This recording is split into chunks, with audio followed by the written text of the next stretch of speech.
జై శ్రీరామ్. అందరికీ నమస్కారం. వెల్కమ్ టు న్యూస్ అఖండ. నేను మీ కస్తూరి శ్రీధర్. మిత్రులారా, ప్రపంచ రాజకీయాలు ఎప్పుడు కూడా ఒకే విధంగా ఉండవు. ఎప్పటికప్పుడు కూడా మారిపోతూ ఉంటాయి. ఎవరి అవసరాల కోసం వాళ్ళైతే పనిచేస్తూ ఉంటారు. తమ దేశ ప్రయోజనాల కోసం, తమ ప్రజల శ్రేయస్సు కోసం ఆయా దేశాలన్నీ కూడా ఎప్పటికప్పుడు తమ యొక్క వ్యూహాలను మార్చుకుంటూ ఉంటాయి. తమ దేశాలను కాపాడుకోవడానికి ఆయా దేశాధినేతలంతా కూడా ప్రయత్నాలు చేస్తూ ఉంటారు. ఈ క్రమంలో కొన్ని ఆశ్చర్యకరమైనటువంటి నిర్ణయాలు కూడా తీసుకుంటూ ఉంటారు. ఇప్పుడు అటువంటి సంఘటనలే జరుగుతున్నాయి. సరే, ఇక అసలు విషయానికి వస్తే, కరోనా వైరస్ తర్వాత, ఉక్రెయిన్ రష్యా యుద్ధం తర్వాత, ఇజ్రాయెల్ హమాసు, అదేవిధంగా ఇజ్రాయెల్ ఇరాన్ యుద్ధాల మూలంగా ప్రపంచం మొత్తం కూడా తలకిందులైపోయింది. ప్రపంచ దేశాల ఆర్థిక వ్యవస్థలన్నీ కూడా రోజు రోజుకు కుదేలైపోతున్నాయి. ఇటువంటి పరిస్థితుల్లో అమెరికా అధ్యక్షుడు డొనాల్డ్ ట్రంప్ ఒక దిక్కుమాలిన నిర్ణయం తీసుకున్నాడు. అదే ప్రపంచ దేశాల మీద పన్నులు విధించడం.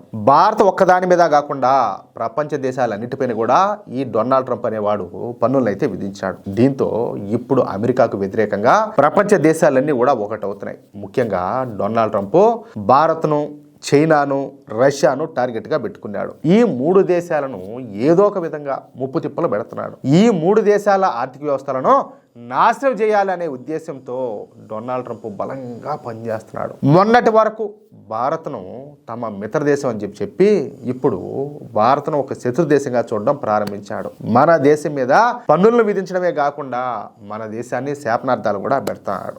సరిగ్గా ఈ సమయంలోనే అమెరికా శత్రు దేశమైనటువంటి చైనా మనకు అండగా నిలబడింది. మీరేంటాంది నిజమే.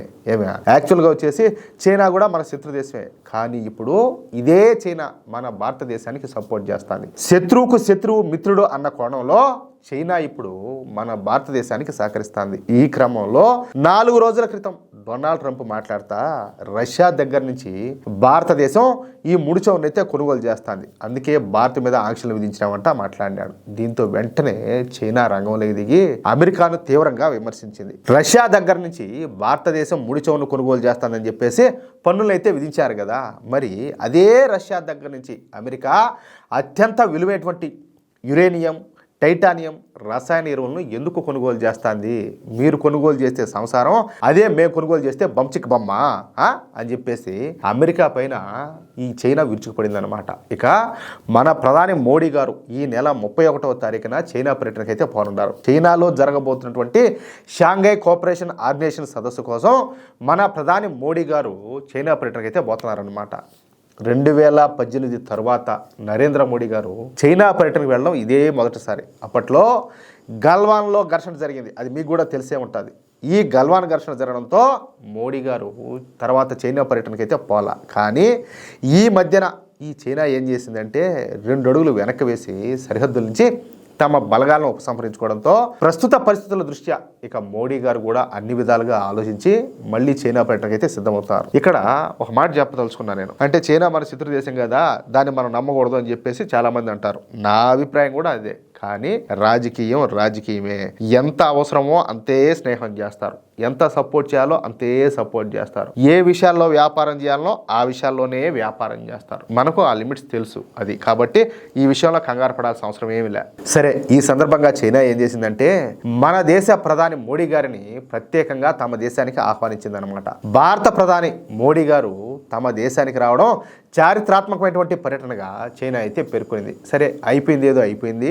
ఇక నుంచి భారత్తో మేము స్నేహపూర్వక సంబంధాలను కోరుకుంటామని, ఈ క్రమంలో మోడీ గారి చైనా పర్యటన ఎంతో ప్రాముఖ్యతనైతే సంతరించుకుందని, 2 దేశాల నాయకులు కూడా కూర్చొని ఈ సరిహద్దు సమస్యలను సాధ్యమైనంత త్వరగా పరిష్కరించుకుంటామని, ఇకపైన ఎటువంటి పొరపత్యాలు కూడా లేకుండా చూసుకుంటామని చెప్పి ఈ చైనా సంచలన ప్రకటన విడుదల చేసింది. దీంతో ఇటు పాకిస్తాన్ కావచ్చు, అటు అమెరికాలకు కావచ్చు, రెండింటికి కూడా షాక్ తగిలినట్టు అయిపోయింది అనమాట. అది కూడా మామూలు షాక్ కాదు. అదేదో పోకిరి సినిమాలో మహేష్ బాబు చెప్తాడు చూసారా, కొడితే మైండ్ తిరిగి అదేదో బ్లాక్ అవుతుంది నట్ట, అలాంటి షాక్ అనమాట.